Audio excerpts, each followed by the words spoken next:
So the key thing to remember as we move forward in this Jupiter-Uranus exploration is that charts will never die. They sit in the cosmic stew waiting to be activated over different times in history. And so I'd like to, as we think about this idea, first explore a chart that just happened a few years ago and what's happening with it now. It's an older chart. It's from the Jupiter-Saturn conjunction in late 2020. And I have the chart for the Greenwich chart on this screen. And let's just look at a few things here. I don't know if I mentioned this earlier or not, but I do use the Koch system. And everybody can choose to use what they want. But I work with the Koch system because I find that when it goes over houses or specific planets in houses, it seems to activate pretty well in terms of mundane kinds of events. So looking at the Greenwich, England chart for the Jupiter-Saturn conjunction, which was December 21, 2020 at 6:20:30 p.m., you'll see obviously that the Jupiter-Saturn conjunction was at 0 degrees of Aquarius, 29 minutes in the 6th house, just below the 7th house, which is in mundane events, open enemies, partnerships, etc. And it is within the 5-degree orb that the Goklan spoke about. So at the time that this was happening, Pluto was only at 23 degrees of Capricorn, 51 minutes. And it was heading towards the Jupiter-Saturn conjunction, where obviously it is now at this presentation in March of 2024. What's interesting about this is the 6th house has a lot to do with systems and system networks and databases. With Pluto, especially coming up to hit the Jupiter-Saturn, there was a lot then, and we're hearing a lot more now about cybersecurity. And that is now becoming one of the biggest threats in all industries as well as governments. In this same chart, we have the moon at 27 degrees of Pisces, 52 minutes, which is being hit in 2024 by transit Neptune, where transit Neptune in July of 2024 will go to 29 degrees of Pisces, 55 minutes, but then it will retrograde back all the way through the end of 2024, where it will go direct, I believe, somewhere around the 27th degree, hitting this moon. The moon is very important in terms of populations and people and countries, and it is in the 9th house of foreign countries or faraway places. Look at the Jupiter-Uranus prior conjunction at the natal Chiron in the 9th house. Now, we're looking at the fact that in 2010, which was 10 years before this particular chart, Jupiter-Uranus was at 0 degrees of Aries. In the next few slides, I'm going to show where that took place in various parts of the world. But in this chart, which was in 2020 and 10 years after the Jupiter conjunct Uranus, here is Chiron, very close to the midheaven, with Jupiter-Uranus in 2010 at 0 degrees of Aries. And it is also in the 9th house of international affairs.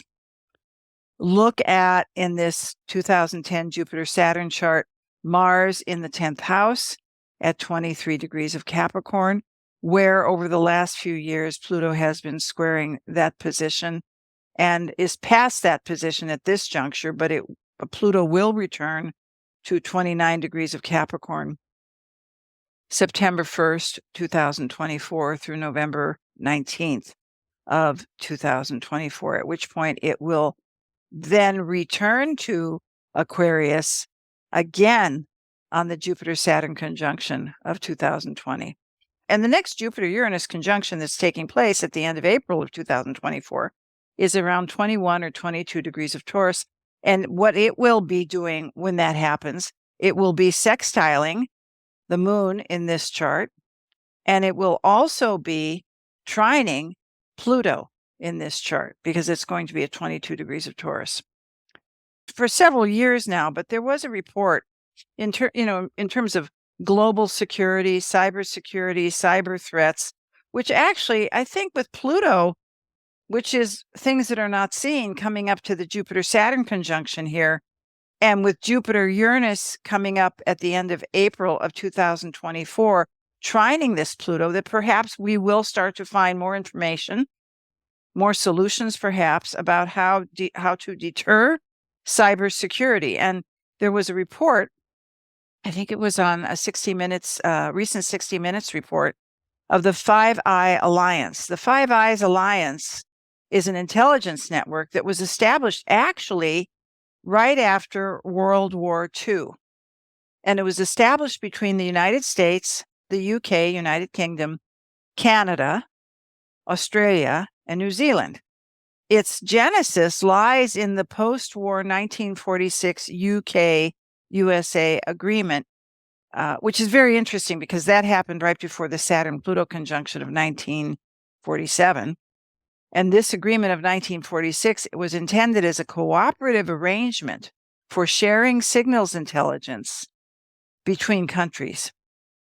And one of the things that came up in this very recent report, where they were actually being interviewed, something that's very rare apparently, they are currently on high alert regarding cybersecurity between nations. And again, I would refer you to a very recent 60 Minutes report. And you can see it in this chart. And you can see that this chart was taking place after the last 2010 Jupiter-Uranus conjunction at 0 degrees of Aries, coming up to be very close to Chiron here. And one of the things about Chiron, not to get too sidetracked from this Jupiter-Uranus information that I'm presenting, is that Chiron creates a problem that begs for a solution. That's basically Chiron. And the solution is often a combination of old structured thinking, which is very Saturnian, and new out-of-the-box lens thinking, which is very Uranian. And in my Business Astrology 101 book, I called Chiron a hybrid type of energy. And if you have activity with Chiron, there's the opportunity to solve problems if you include both sides, new and old. That creates a bridge. But if you're unwilling to do that, then you've got constant problems.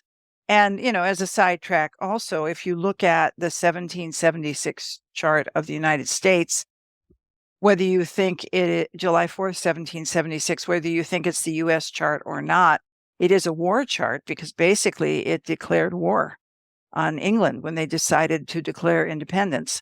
And that chart has Chiron in Aries. So, the United States actually is going through a Chiron return right now, looking at the original chart of 1776. So again, referring to the Jupiter-Saturn conjunction of 2020, in December of 2020, we are now, since Pluto has already gone over that Jupiter-Saturn once, we are now seeing more and more security breaches. We're seeing the need for new networks in the health field. We did see when Pluto moved into 0 degrees of Aquarius in spring of 2023, and we may be seeing it again at the end of 2024. We did see bank crashes and currency changes. Artificial intelligence, 6th house, helps make it easier to learn for some, but also opens the door to presenting information designed to radically change how information is presented.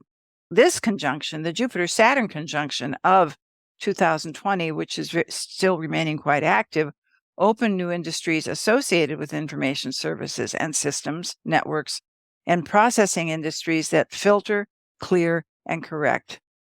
One of the things that has recently happened, more and more new studies are coming up in medicine for women, never explored before, in finding new solutions. And so a lot of issues around reproductive health and reproductive health privacy, those are all things that I think on the next Jupiter-Uranus conjunction at 21, 22 degrees of Taurus, trining that Pluto, will begin to be more in sync with what we need as a contemporary society. So what I want to do is still talk more about the Jupiter-Uranus of 2010. Because one of the things that happens with any cycle, it's not just Jupiter-Uranus, but any cycle, is that at the beginning of a cycle, just as it's starting, and at the very end of a cycle, things get shaken up. And I think if we're looking at the issue of Uranus being involved in this chemical experiment of Jupiter-Uranus, that this is really shaking up things, because Jupiter-Uranus is still active at 0 degrees of Aries until the next conjunction at the end of April of 2024. So especially since it's Uranus, which is the planet of extremes, we are still in it. And I would like to explore the fact that when Jupiter-Uranus does make a conjunction, remember I mentioned it was 13.81 or 14 years, which means if Jupiter has a 12-year cycle, that means that in that last 2 years before it becomes a conjunction, again, a new conjunction, it will return back to the original conjunction, which happened somewhere between 2022 and 2023. So let's look back a little bit on this and see what happened. So, and I was talking about this a little bit earlier, the good, the bad, and the ugly. So let's first explore the dark side. It's always good to start with the dark side and end up with a more positive. Let's explore the dark side of Jupiter-Uranus conjunction, the dark side. First, the bad and the ugly. One of the things about the Jupiter-Uranus conjunction of 2010, and which also happened, if you can just, looking at the chart on the right, happened in 1928, very close to 0 degrees in 1927, because obviously that was within a year. It happened in 1845, which was just a few years before the Civil War. So let's just look at the fact that it is Aries, and it's young Aries. It's not old Aries. It's not mature Aries. Especially 0 Aries, which is also on the world mark. It's on the world axis. It is often associated. The Jupiter-Uranus is often, especially in Aries, is often associated with a cycle of violence. And one of the things that happened, for example, several things happened in 1928. There was the dam that broke in Los Angeles, California. I think it was the St. Francis Dam that broke. It was the St. Francis Dam of California. It was a Los Angeles aqueduct, was built around 1913, and it was supposed to transport water to the population, measured water, and it started using and sending the water around March 12th of 1926, but around March 12th of 1928, they started noticing that there were some cracks in the dam, and there was negligence. There was, which can be kind of a version of young Aries, let's try something new, but maybe not, cross our T's and dot our sentences and, add letters here and there. We don't always check to see things. And they were warned that there was going to be some problems, but the engineers let it go and said, well, that's kind of normal, blah, blah, blah. And then what happened, of course, the dam in 1928 exploded, releasing almost 12.5 billion gallons of water, where 437 people were killed. It destroyed the dam. It was a horrible, horrible, horrible event that was based on negligence. In that same year, of course, 1920s, we all know, was the time of prohibition. And, my home state of Illinois, especially Chicago, and I am from Chicago, from the South Side originally, Chicago was known for bootlegging and the mobsters that were running the bootlegs, etc. And there was a lot of political controversy and a lot of paying under the table and a lot of people not liking what was going on. And somewhere around April of 1928, we had the pineapple primary, where we saw at that point Republican primary elections were happening. And during the course of that time, about 62 bombings occurred in Chicago that were probably mobster related. And you could go on and on and on with all kinds of things that have happened all over the world in 1928 that had to do with sudden explosions, sudden violence, often coming from people not listening, which is very definitely early Aries energy, and also coming from people not doing due diligence, also a problem with 0 degrees of Aries, young Aries. and which in fact ends in some sort of violence. So with that said, I wanted to look at the 2010 Jupiter-Uranus at 0 Aries and look at, first of all, how I work with it, and then show you something which I found to be absolutely fascinating. And again, 0 Aries is the world axis. And this on the right is a drawing from my book, Pushing Through Time, Synodic Cycles and Their Developing Phases. And basically, I have all these drawings for all the conjunctions and all the different conjunctions in the book at the end of the book. But let's look up here on the right. We have June 8th of 2010. And the way I approached this book and this research project was I put the original conjunction at basically the new moon, the 0 degree position of Jupiter-Uranus. And then what I did, and it was June 8th of 2010 at 0 degrees of Aries, 17 minutes. And of course, since Jupiter is the faster moving of the two planets, then what I did is I went through time, pushing through time. And I moved Jupiter forward to the 45 degree relationship to the original position. I did not do transit to transit. I did transit to the original position. And then what I did is I marked the dates at which Jupiter hit these 8th harmonic points. One was April 9th of 2012. That was the overcoming obstacles period. The next one, the opening square, first quarter square, which is the building and management phase, was June 27th of 2013. The gibbous phase is 2014, September 27th. The full moon phase, often which is a crisis period, was September 10th of 2016. And we do know that there was an election happening at that time. December 22, 2017 was the disseminating phase of Jupiter to Uranus. The closing square, which is the most difficult of all, was transit Jupiter at December 3 of 2019, closing square to the original position. And then the balsamic phase, and this is between 2019 and 2021, which was the balsamic phase, and right after President Biden was elected as president of the United States. This was the most difficult, the letting go, the invisible things not seen phase between 2019 and 2021. And this is what happens when you have Jupiter, which runs 12 years, and you have a Uranus cycle, which runs a lot slower. Around May 12th of 2022, Jupiter again activated, because it returned to 0 degrees of Aries, 17 minutes. It activated that conjunction.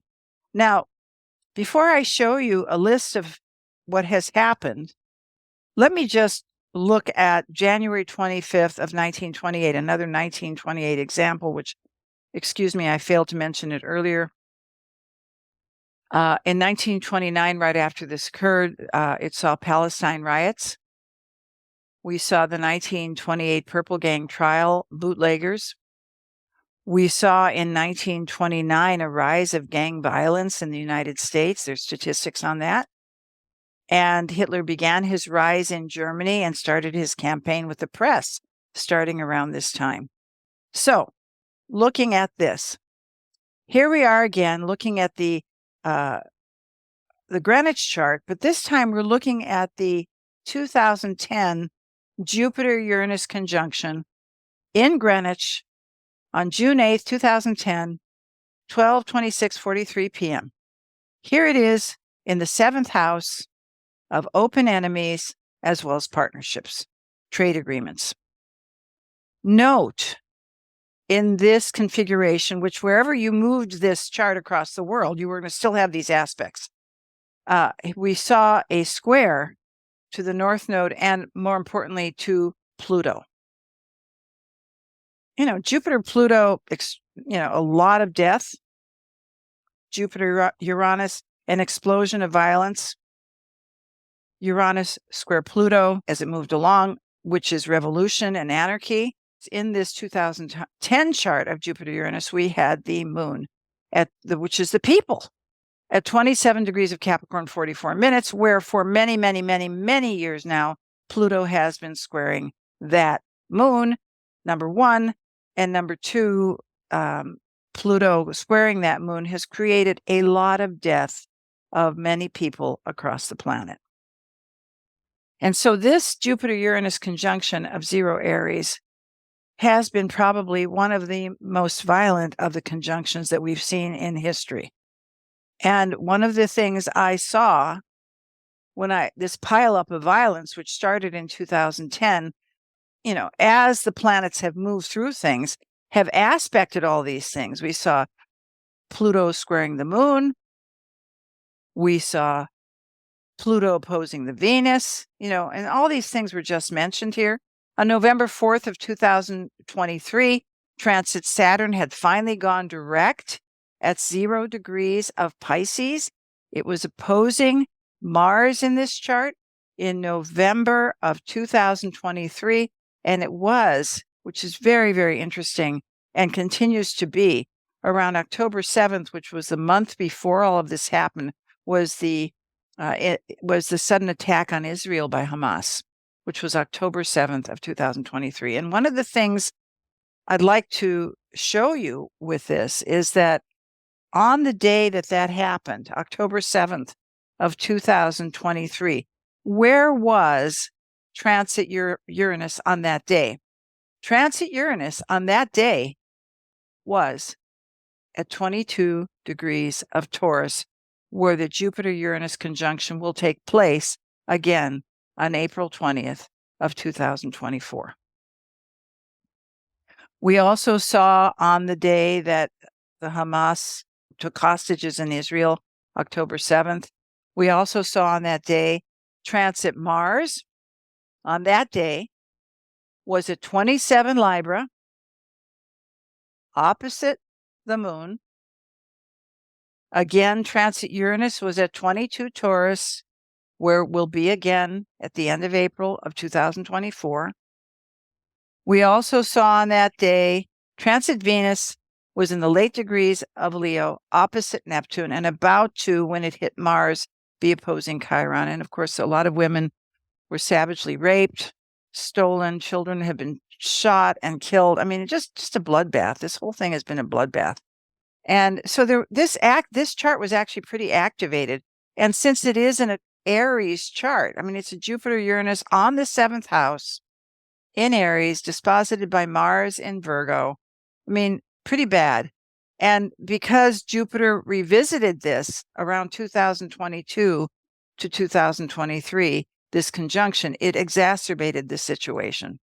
So looking at the Jupiter-Uranus conjunction of 2010, and looking at the fact that Jupiter will return on the 12th year, these are the things I looked at the school shootings that have been happening. And if you do recall the chart, it was a Jupiter-Uranus at 0 Aries squaring Pluto. And so I looked at school shootings in the past, before 2010 Jupiter-Uranus, and also after. And so here's the data. These are the times. If anybody wants to do any sort of research on this, I mean, it's a horrible kind of research, but it is interesting if you can look at it objectively. On April 20th of 1999 was one of the first major school shootings we saw, which was in Columbine in Colorado High School. It happened between 11:19 a.m. and 12:08 p.m. And this is one of the things that I found fascinating when I was looking at this, how short amount of time it was that they could, kill all these poor kids. I mean, it just took a few minutes with these assault rifles. And in April 20th of 1999, transit Jupiter was at 15 Aries. This was before the 2010 Jupiter-Uranus conjunction, but it's interesting because it was an Aries Jupiter. On December 14th, 2012, which is about 2 years after the 2010 conjunction, it was Sandy Hook. It happened between 9:35 and 9:40 in the morning, 5 minutes in Newton, Connecticut. And at that time, what was happening is transit Uranus was stationing direct at 4 Aries on February 14th, which was just about 2 months after. And it was also a total solar eclipse at 22 degrees of Scorpio on February 13th. The next one was February 14th of 2018. Remember again, the Jupiter-Uranus was in 2010. It was at Parkland High School.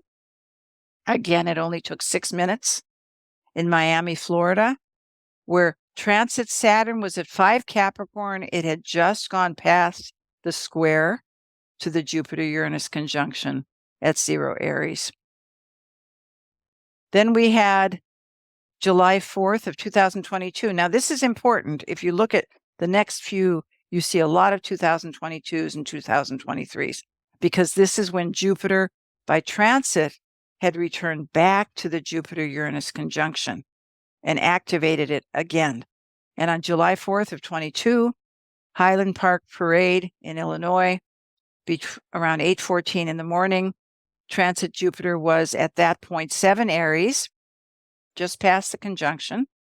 Transit Uranus was at 17 Taurus, conjuncting the transit North Node at 21 Taurus. A couple months before, on May 14th, 2022, in New York, Buffalo, New York, we saw the shooting at Tops Supermarket. Again, it only took 6 minutes. Here, transit Jupiter was precisely on the Jupiter-Uranus conjunction of 2010. Uranus by transit was 15 Taurus, conjuncting the North Node at 22 Taurus. And again, this degree, 21 and 22 Taurus, that's where the next Jupiter-Uranus conjunction will take place at the end of April of 2024. We have May 18th of 2018, Santa Fe High School in Santa Fe, Texas, 7:32 in the morning. Transit Chiron, interesting, was at 1 Aries on the Jupiter-Uranus conjunction. Transit Uranus was at 0 Taurus, and transit Sun was at 27 Taurus. May 24th, 2022, Robb Elementary in Uvalde, Texas.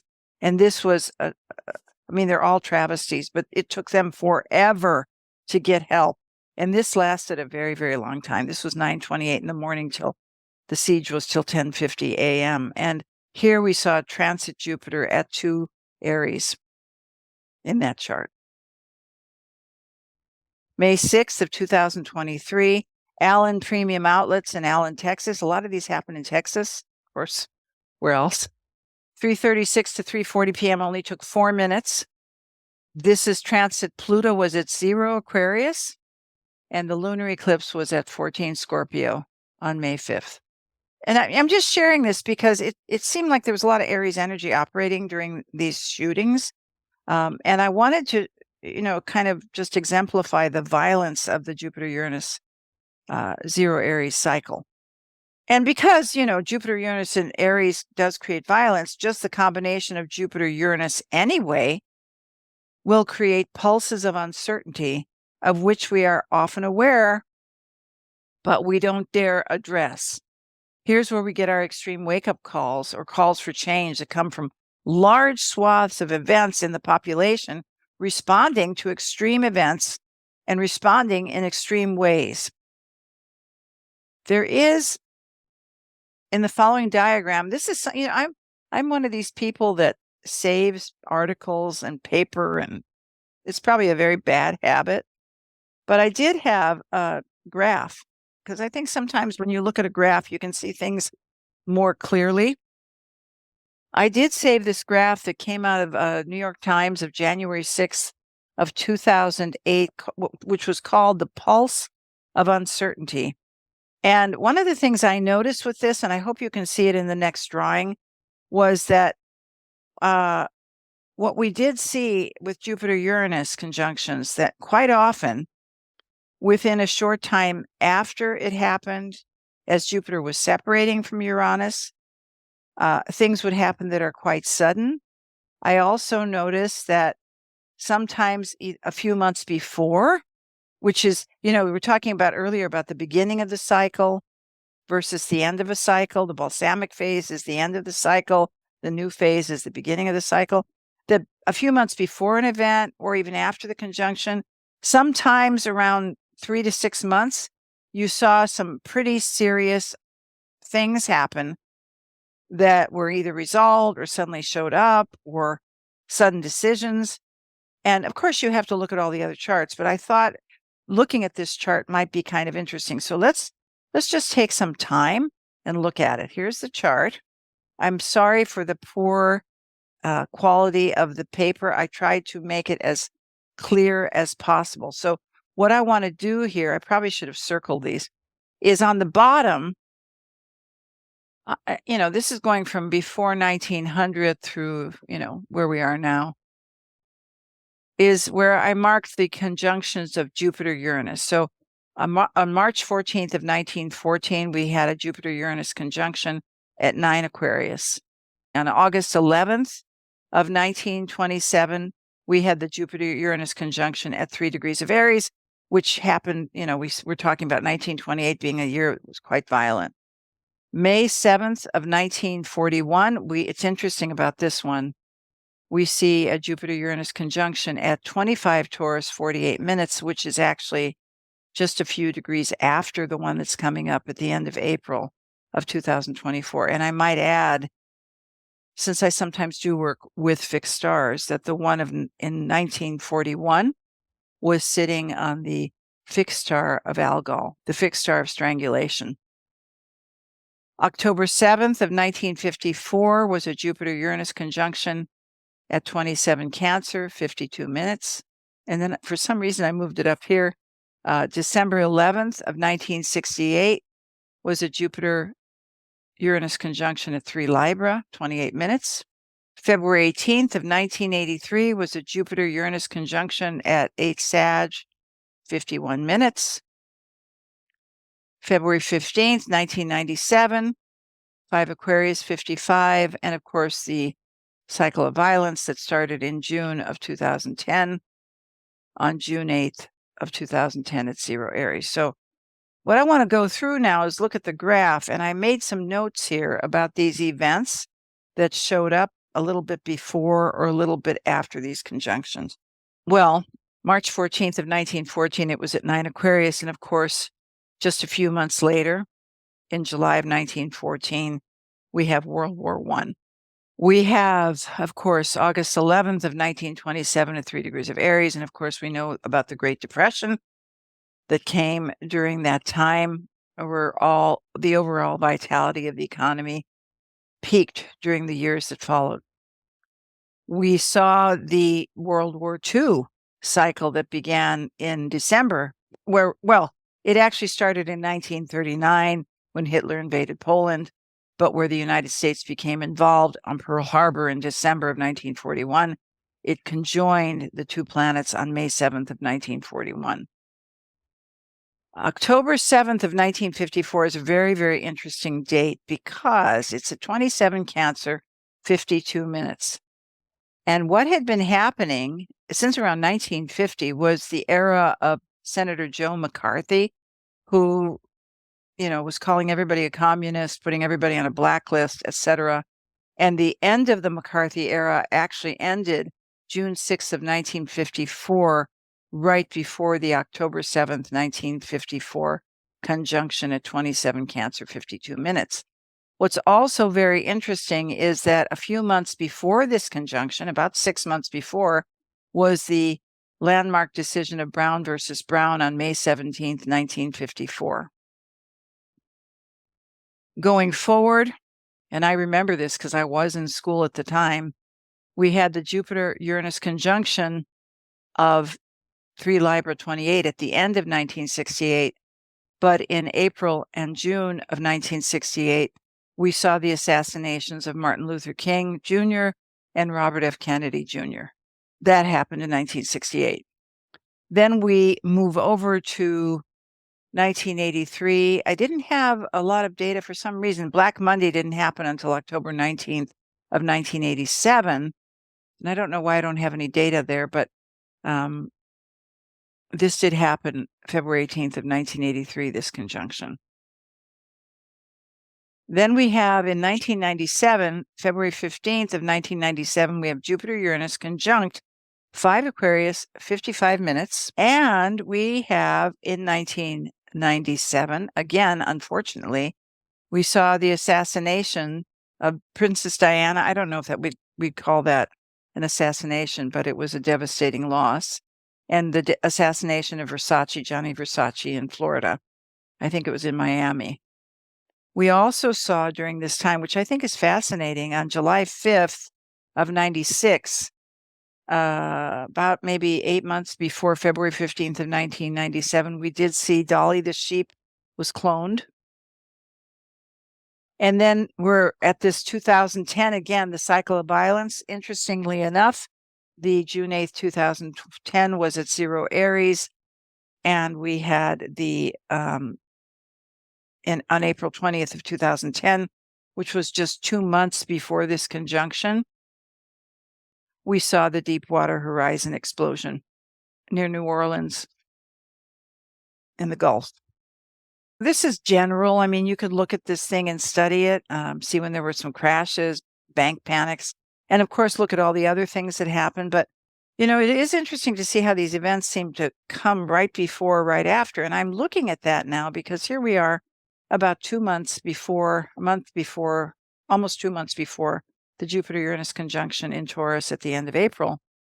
And how will that play out? How is that going to play out over the course of the next 6 months? Because we're looking now at a Republican convention in July of 24. We're looking at a Democratic convention in August of 24, a U.S. election in November of 24, and the inauguration at the end of January for the USA at the end of January in 2025. And the Jupiter-Uranus, it will conjunct. But then again, what will happen is Jupiter, of course, will retrograde. And what will happen is Jupiter will move into Gemini on May 25th of 2024, and it will be moving past the Jupiter-Uranus conjunction. And it won't go back until another 14 years when it goes back over this. But, Jupiter will retrograde at about 21 Gemini on October 9th of 2024, and it goes direct, I think, somewhere around the middle of February, I think, of 2025, but it'll still be in Gemini. So I just wanted to, look at this. If you want to do your own research, to look at a few months before and a few months after these conjunctions, and also pay attention to when Jupiter returns back, if you want to do research, to the original conjunction about 12 years after it happens, because sometimes that'll activate it again. Now that we've done all of that, and we'll always see, when we see Jupiter-Uranus, we'll always see revolution in some, either revolutionary thinking, or we'll see anarchy, we'll see extreme behaviors. But then there's also the more positive side of revolution, which can be very good. And again, I want to reiterate what I said earlier about how sometimes if we're unwilling to let go of the fear, and we're so decidedly hanging on to the fear and the survival mechanisms that we refuse to allow the magic of Uranus energy to come through. And that's when things blow up in our face. And I think, of course, we have to be a certain kind of personality to allow that to happen, but I think everybody can learn that. So I thought it'd be kind of fun to go through some natal charts of people. We're not going to do a lot of them, to show how the Jupiter-Uranus played out in their own charts.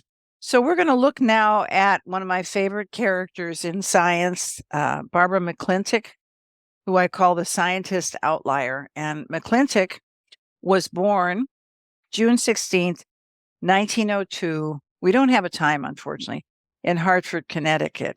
So I'm just using a flat chart where we put 0 Aries at the, and make it 0 on all the houses. Here's the thing about her. She was very Promethean. She had very progressive ideas about genetics. And they thought she was out of her mind, basically. And she was rejected for a very long time by her fellow scientists for her work on genetics, showing how genes jumped in her work. And she was doing a lot of work in the 1940s and 1950s. She was actually spurned. They actually thought she was crazy, which sometimes happens. I mean, if you are a Promethean kind of thinker, until the world catches up with you, people kind of think you're crazy. So you just have to have a certain level of fortitude to go along with surviving that. Now, she was born after the October 1900 conjunction between Jupiter and Uranus at 10 degrees of Sagittarius, which would have been in this flat chart around her ninth house. You can see she's born after, because here's Uranus has moved along and here's Jupiter having moved along, although they are sextile at this juncture. She had a Sun-Uranus opposition in her natal chart. Another indicator of outliers, you don't have to be an Aquarius to be Uranian. Here's a Sun-Uranus opposition. And actually, her Sun at 24 degrees of Gemini is actually in the Aquarius decadent of Gemini. So there you go. It's kind of like a double whammy here. She was an anarchist, is what she was. She was thinking quite differently. Because of all the criticism, she did withdraw from the public. But what she did do is she kept continuing her research privately. And in many ways, maybe suffered in silence. I mean, even though we don't have a time chart, here's that Saturn in Capricorn in the Sun chart, 10th house, but Saturn in the 10th can be delays, but it's also fortitude. And it was really not until DNA was really discovered and worked with that her gene theory began to make sense. Actually, DNA was identified in the late 1800s by Swiss chemist Friedrich Miescher, but it was identified as genetic material in 1944 by Oswald Avery, and the genetic code was cracked in 1961. So here's what happened with Barbara McClintock. In 1983, at 82 years of age, right before her Uranus return at 19 Sag, there was a Jupiter-Uranus conjunction at 8 degrees of Sagittarius and a few minutes, which was very close to what had happened right before she was born. And in 1983, she received the Nobel Prize for her work in genetics. It was right before her Uranus return, and it also coincidentally happened when Jupiter-Uranus were conjoining again, like they did before her birth. And this quote, which you see in blue, is something I had in my office since I started doing astrology way back, because it impressed me so much when I read about her. She said, "I knew what I was doing at the time was right because they didn't have my experience." Talk about confidence, right? And she went forward and actually changed the direction of genetic studies. So there's one, Jupiter-Uranus energy or Uranian energy. Another innovator, everybody knows about Steve Jobs, whether you liked him or not.